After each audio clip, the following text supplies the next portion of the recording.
session in 2017. And part of me thinks it was like getting him to be our associate minister.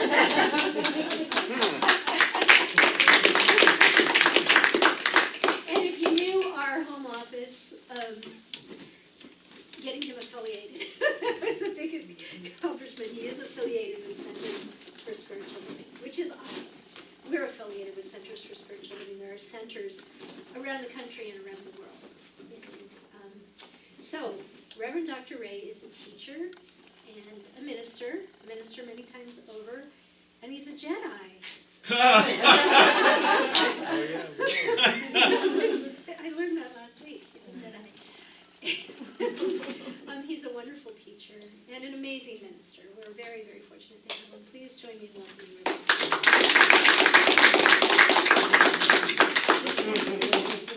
First.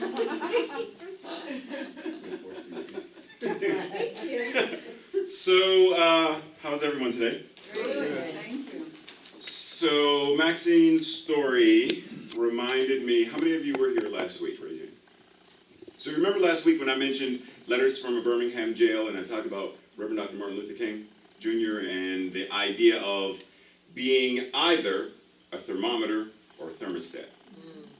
Are we simply responding to weather, heat, cold, or are we changing the temperature?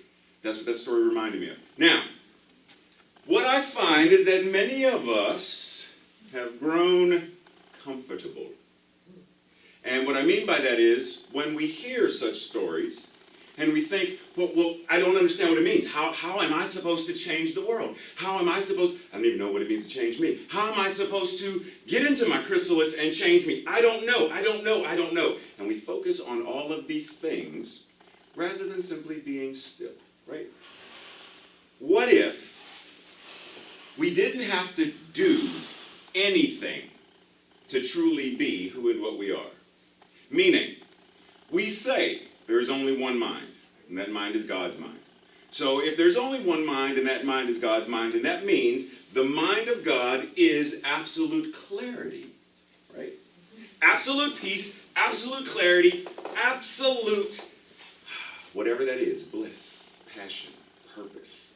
And if that's all there is, like that's all there is, and we are showing up as incarnations of that, then it means we have the exact same clarity of mind, clarity of purpose, passion, bliss, creativity, etc. However, what we do is we get born into these bodies with a government system, with family, etc. And what we do is we take this clear mind and we add little bits of dirt to it.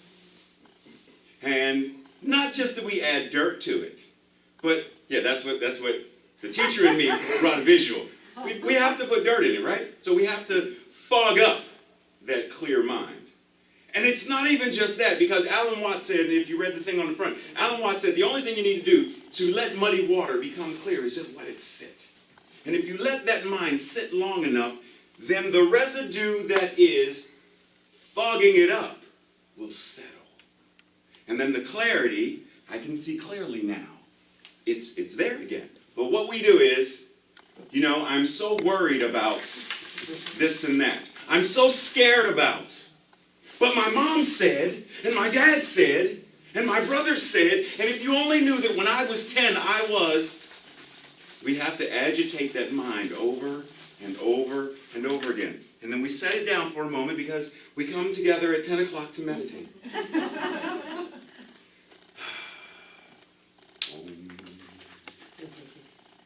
Clear my mind, focus. Maxine said, breathe. But am I breathing right? Am I doing this right? I'm supposed to be sitting up. But wait a minute. I'm supposed to be doing, we're always agitating our minds. Why? Why do we never just simply step back and let Spirit be what Spirit is? We have all these things, fears and worries and anxieties that show up. We have all these preconceived ideas of what life is supposed to be. And then when it doesn't show up, we want to fuss. We want to argue. We want to fight. Because it's easier to fight. It's easier to fuss than to simply be still. How many of us, and I'm not asking you to raise your hand, just think for yourself. How many of us refuse to meditate, and I mean really meditate, because we have this preconceived idea that meditation means I'm supposed to sit in a half lotus for at least 30 minutes, or I'm supposed to at least sit in a strong chair for at least 45 minutes with my eyes closed, my mind focused, and no thoughts. And I can't get thoughts out of my mind, but that's the right way, and I can't do it the right way, so I can't do this, so I'm not going to do it. And we do that with the gym. I want to go to the gym, but Dad, there's something. Well, I want to do it with this, but there's something. And we put all these obstacles up, right? All of these barriers to being as great as we can be. But check this out. So, a couple of weeks ago, Joanne mentioned good old Joel Goldsmith, right?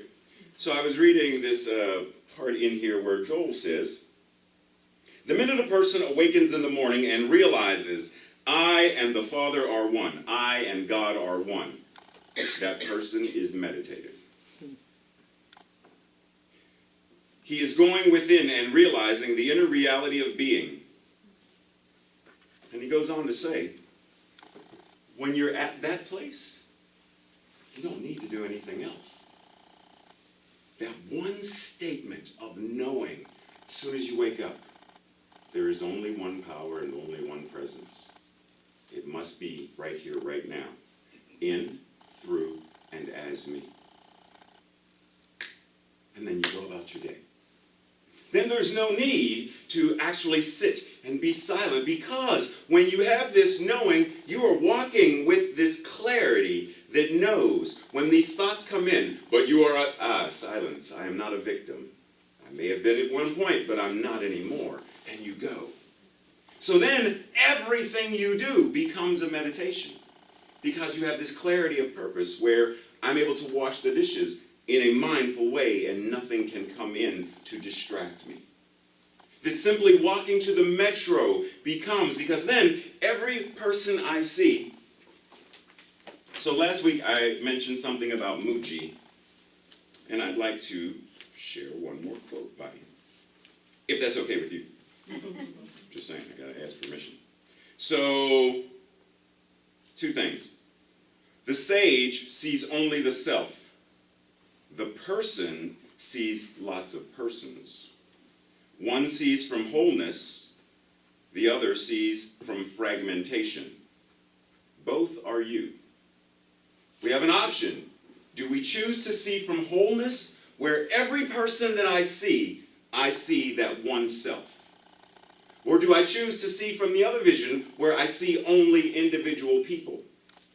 Because if I'm seeing from the self, and I'm seeing itself in, through, and as me, as every person that I see, then what reason would I have to enter into anything with discord? Why would I need to fight or argue? One of the things that Joel Goldsmith says years ago when he was a reader for the Marines, he was a Christian Science reader for the Marines. And he started to observe that, why would God allow this? Why does God allow war? Why does God allow killing? And then he started, wait a minute, God doesn't allow this. We do. And then he started thinking about, how many times have I been to a prayer something or other, and no one's ever prayed for the enemy? But if we're acknowledging that God is all there is, then the enemy is us. Years ago, my father introduced me to a cartoon called Pogo.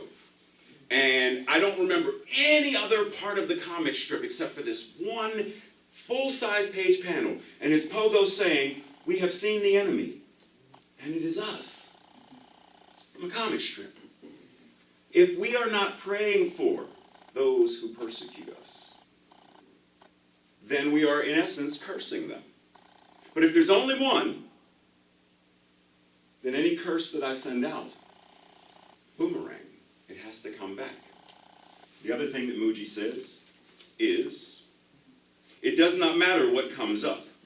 What matters is who you are, as the one who is perceiving it. So things come up. Do you sit in silence? Do you sit in whatever that state of being that consciousness is? Or do you continue to agitate your mind? Do you continue to find reasons to not be at peace? Because when you've been abused, when growing up and being an abused child, growing up and being isolated, and growing up and being rejected, and growing up and, all of these things, and then finally going to therapy and having the therapist tell me, you're suffering from PTSD. Wait a minute, I've never been in the military. You don't have to be in the military to suffer from PTSD. And explained it all to me, and I'm like, what? Wait, whoa. That explains it? Then it became, hello, I'm Ray. I have PTSD. Like, there's an explanation for it now, and I'm happy there's an explanation for it. So now it becomes my badge of honor. Yes, I'm Ray, I'm an abused child, and I have PTSD. Thank you. Like it's supposed to now excuse something. But then I get, years later, I end up in Richmond, and I find this other therapist who was amazing. I think the woman was like a witch or something, I don't know, but she was magical. Because she sat down with me and she explained all this stuff, and she said, well, one, hypervigilance. You experience it. She put everything in terms of, it's your experience. You don't have it, you're experiencing it. And she said, you're experiencing hypervigilance because you never know when the next abuse is going to come. And she said, what I want you to do, when you leave here, just between, how are you getting home? You're walking, just between the walk from here to your house, just walk and be present. And you don't have to do it for the next day. It's just from now till you get home. Just feel the surface of the ground under your feet. Feel the air on your face. Every person you see, look at them. You don't have to smile if you don't feel comfortable, but look at them. And just see them. Because what you do, because I've observed you cross people and you look away. You do what the alpha gorilla or the alpha tiger or the alpha whatever, the other, look away, because they might slap me. Look away. That's what you're doing because you're afraid. Just from here to home, be not afraid. And her saying that terrified me. Just the idea of, I've been carrying this. I'm supposed to be afraid. I have PTSD. I'm supposed to, every time a car backfires, I'm supposed to think that's my mom getting ready to hit me. Every time I smell alcohol, that's like I'm supposed to, that's my trigger scent. And just walk and look at people. Just walk and look at people and be present. And I got home, and that was the first time in my life that I can honestly say I was happy. Like, not happy because of anything that I was given, not happy because of anything that I am, just happy to be alive. I walked in, grabbed the dogs, I was like, come on, we going out to play. And they're looking at me like, who are you? Like, you look like our father, but our father's not usually this chipper. But let's go and play. So we go, and my life started to change. So I know for a fact that it is possible to go from the depths of the valley of despair and destruction and whatever that is, from worry, as a chronic thing. Now there are times, because of all of this, I learned, like many folks, food became my comfort. So there are times when I get my trigger, something will trigger. Like my most recent thing is, of my 5 children, like I'm not hearing from them. I'm not seeing them. I don't hear from them. And I'm feeling a certain way about not hearing from them. It's like my family, my biological family has rejected me. My adopted family of choice, are they rejecting me? I need some cake. I need some ice cream. Like I need to medicate, right? I need to medicate because I've convinced myself. But it's not just that I've convinced myself. This world consciousness has hypnotized us into believing that we are not good enough. And that we need something to convince us of our self-worth. That we are worthy of love. Has anyone seen The Greatest Showman? Okay, I asked y'all that a couple weeks ago, didn't I? Y'all were supposed to go see it, y'all. Like I give people homework. That's fine. We're going to get the DVD when it comes out. We're going to just do a movie night. There you go. So what I'm mentioning is there's this particular part, without giving away spoilers, where, because it's a musical, and I get the soundtrack because that's what nerds do. And I'm going through because I'm going to perform one of the songs when I do the Sign-a-thon in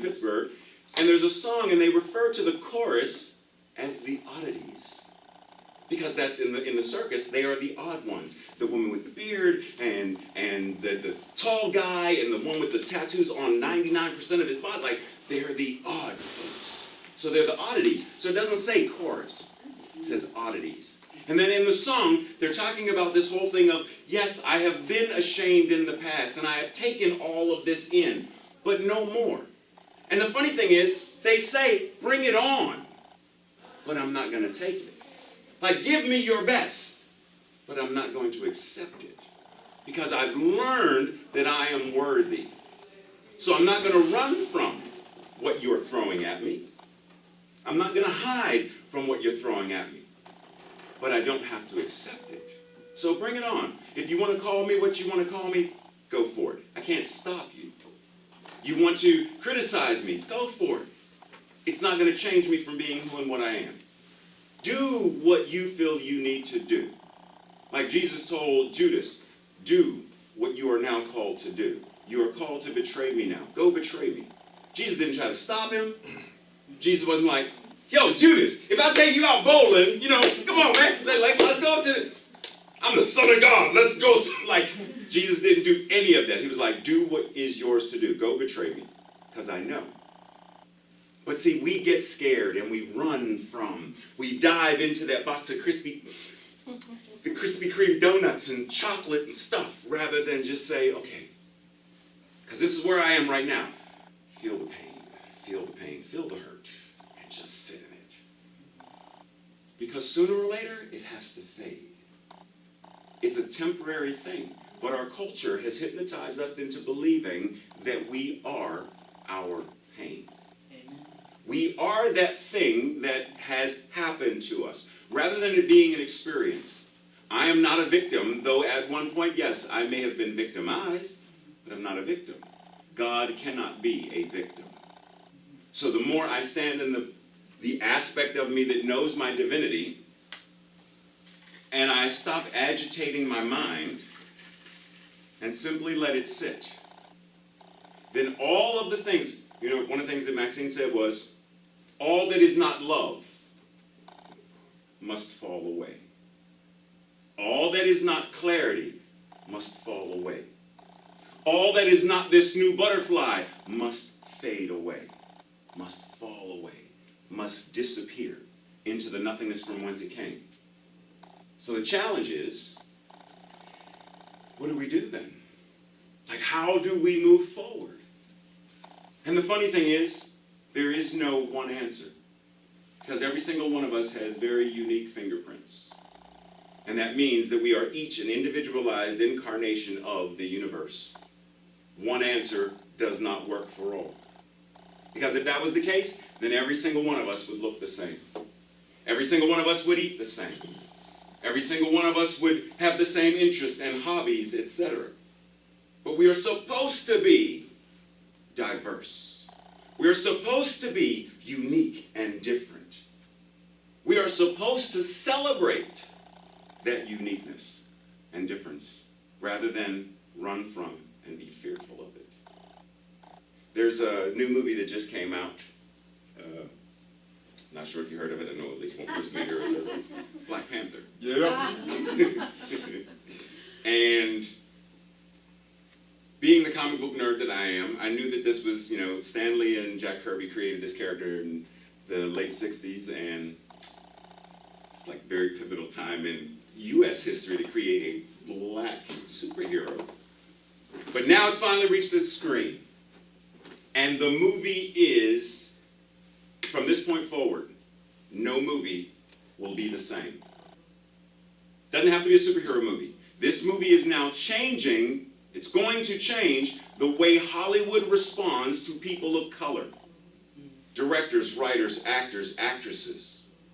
Viola Davis recently said, I don't have to be a person who has to prove my worth. If you were going to call me the Black Meryl Streep, then why am I not receiving Meryl Streep kind of money? Amen. This is starting to change stuff. Now the thing is, we are in this philosophy that says what a lot of this is. We are on the cutting edge of change and transformation, because we know that our thoughts create. We know this. And if you don't know it, then I suggest you find a practitioner, a minister, have a session, sit down and talk. Because all the things that that magazine says, we believe. Trust me when I tell you that the more grounded you get in what you believe, doesn't have to be what I believe, doesn't have to be what she believes, doesn't have to be what she believes, doesn't have to be what... The more grounded you get in what you believe as a usable practice, the more powerful you are going to be. Right? So we are on the cutting edge. You're giving me this look, Naya. Just saying. We're going to chat. So we're on the cutting edge of this thing that says we create. What we believe creates. If I believe that whoever is in the White House is the one in charge of my life, and they're in charge of this country, and they're in charge of the consciousness of, then what does that say? I'm not talking about him. What does that say about me? Doesn't that say I'm abdicating my own power to steer my own ship, to go where I choose to go? Because, trust and believe, there have been people in whatever political position since the dawn of time, and the folks who were not there said, no, not on my watch. Because if that was the case, women still wouldn't be able to vote. Members of the LGBTQI community still would not be able to marry. Or anything of equal rights. It would not be possible. Because they're in charge. Black people would still be shucking and jiving. Or whatever. Because that's the... But people said, no. Once an idea whose time has come, nothing can stand in its way. Mother Teresa said if every individual went outside of their home and swept and cleaned their own doorstep, then the entire planet would be clean. And see, one of the things we do is dirt. There's no dirt. It's okay. And we do what hoarders do. We let the stuff mound and mound and mound and mound and mound, and we become, there's that one commercial where the mother and whatever, and they're like, my son is nose blind to the stench of his room. And we become nose blind and sense blind to the trauma that we are creating. My 600-pound life. And I used to say to Tracy, how does someone wake up one day and be 600 pounds? You don't. Buy. Pound by pound. Loaf of bread by loaf of bread. Dozen of eggs to 2 dozen eggs. Until one day someone says, Mom, sister, brother, and then we're at choice point. Do I choose to change the consciousness that created this, that created the hoarding, or do I continue to go? Because it's the belief system. Anything that's not going right in our lives goes back to, what are my thoughts about it? Am I harboring resentment towards someone? Am I harboring resentment toward myself? So real quick, let's go back. Black Panther. Without giving any spoilers. So I have a nephew that lives in Amsterdam. I don't know if you're watching this. Sorry, West. He said that some of his friends called him a racist because of something he said at the end of the movie. Without going into much detail, I will simply say that part of what my nephew ended up saying was that we should arm ourselves and fight the oppressors. We should fight them. Why? Because to fight the oppressor says, 1, I believe that I am oppressed. 2, that I believe that someone has the power to oppress me, which is why I call them the oppressor. And 3, that this can only be changed by fighting. And who once said that once you enter on the road to vengeance, best dig 2 graves. An eye for an eye leaves the whole world blind.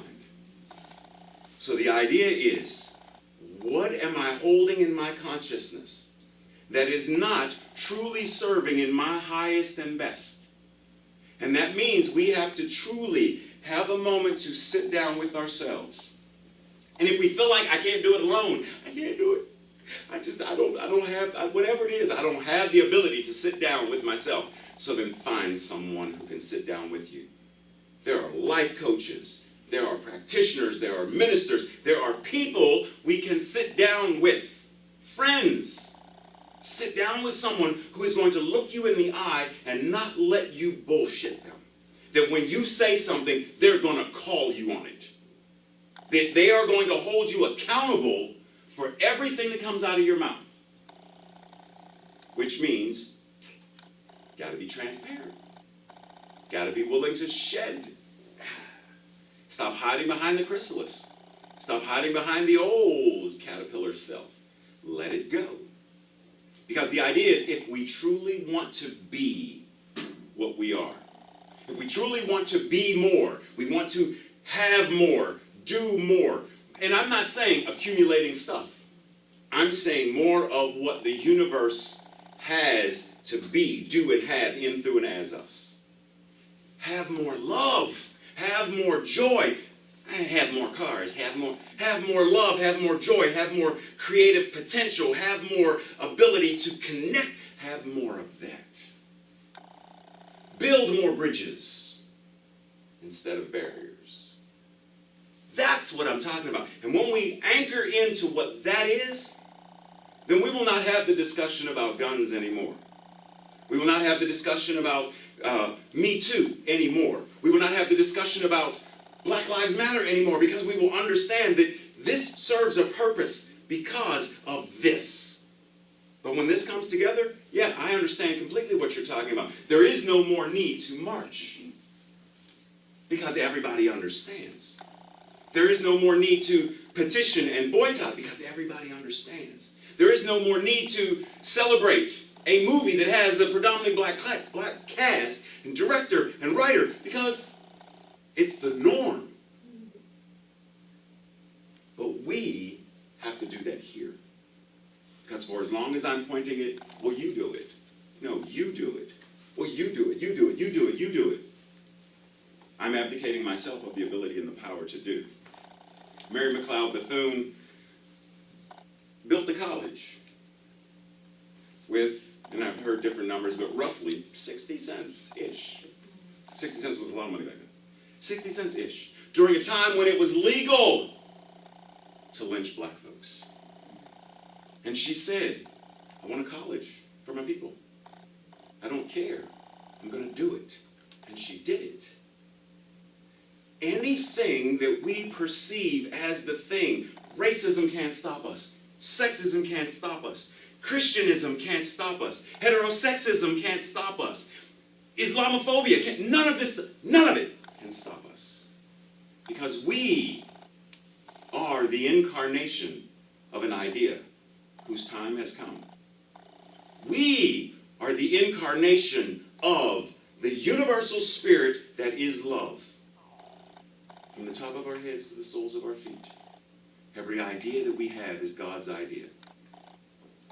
Every passion of what we want to create is God saying, yes, create it. But I don't have, yeah, you do. You have the means. You don't know it right now, but you have them. Last thing I'm going to say, because Tracy just said, your time is up. Thank you for that, because last week, you wasn't here. Last week, I went over, Reverend House was like, ding, ding, ding, ding. Okay, real quick, okay, because shh. So I have a student by the name of Josh, and I used to teach him at the high school, and as a martial arts teacher, you know, when you have a student that trains at your house, they are called an uchidesh, the student that trains at the home of the teacher.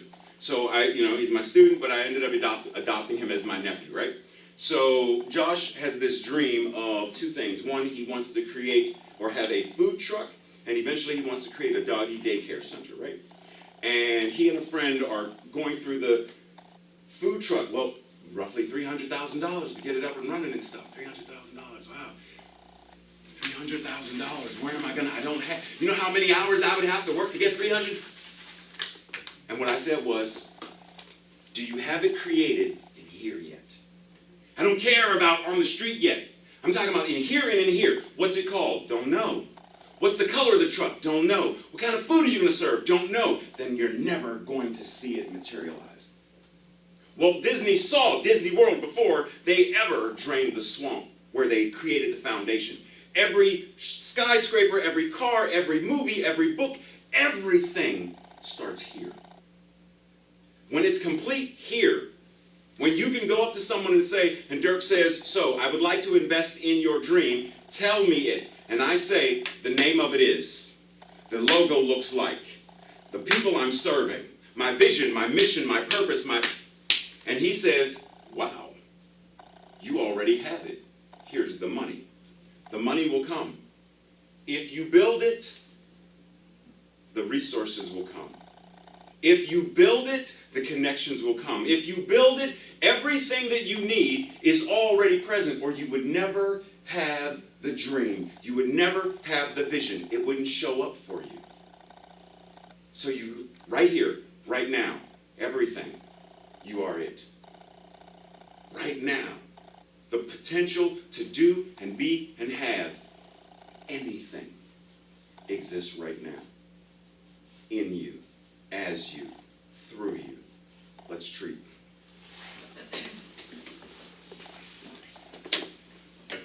Simply grounding in this breath, this divine and holy breath, that the universe is breathing itself as each and every one of us. And in this divine and holy breath, the truth that I know is that the universe, love, source, spirit is all there is. And it being all there is, it is present right now, incarnate as me. Incarnate as each and every person in this room. Incarnate as this room, the floor, the chairs, and everything that is seen and unseen, touched and untouchable, heard and unhearable. It is the very vibration of creation. God is all there is. And knowing that